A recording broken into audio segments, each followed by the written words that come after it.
Hello, my name is Geoffrey, and today we are going to be looking at how to set up the environment for Python development. So in this tutorial, I want to take you through the process of installing Python in your machine, and I'll take you to my blog post here because you are using different types of operating systems. We have Linux, we have Windows, and we have Mac OS. And therefore I have written blog posts for two operating systems which are which require some kind of technical expertise to install Python. For Mac OS users, what you just need to do is go to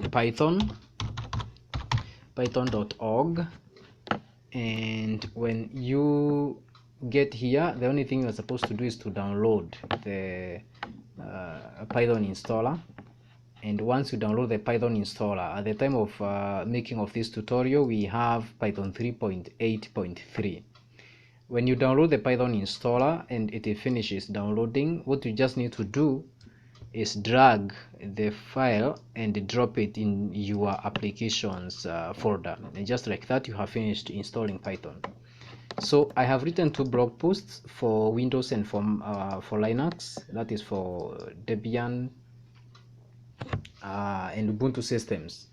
So head over to codewithkarani.tech. The link to this blog post will be under this video in the descriptions section or the comment section. Just check there and you see the link to this blog post. If you are using Linux, there is a blog post here that will guide you through the installation of all the things you need to install Python. It is not something difficult. You just copy these lines of code that I have put here in their sequence, and at the end of it you will have installed Python 3.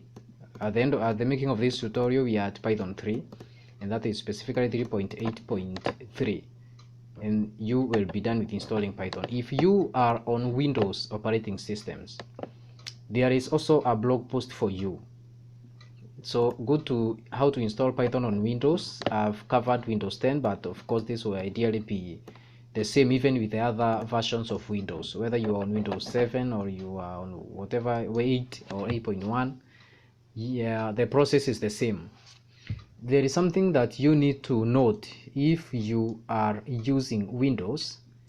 When you finish downloading, of course the first step is to head over to python.org and go to downloads, and you will download the version of Python that is specific for your Windows operating system. When you finish downloading and you have the executable on your computer, you just need to run it. You can see step 2 here is to run it. And the step that you need to note is that you need to check the box for adding Python to the path so that you can be able to run Python. So please make sure you check that checkbox that asks you whether you want to add Python to your path. That is very important. And then you just follow the wizard and just click on next, and you will have finished installing Python in your machine. The next thing I want us to see how to install is the IDE. IDE is short for Integrated Development Environment, and the IDE I want us to install here is Pycharm. Pycharm is very good for Python development, and when you come to Pycharm and you click on download, you will see there are two types of downloads here. Of course, again, this will ask you whether you want to download for Windows, for Mac, or for Linux. Please select one for your operating system. So the operating system you are using, make sure the version the type of OS you select here is in line with your OS. And then here you have professional version and you have community version. Professional version has some additional features, but you will need to pay for that. Throughout this Python tutorial, we are going to be using the community version of Pycharm because it is free and you don't have to ever pay anything for it. You can see here it is labeled free open source, but this one is a free trial. So when you download this, you'll use it for a few days and then you will be required to pay for it. Don't worry about it.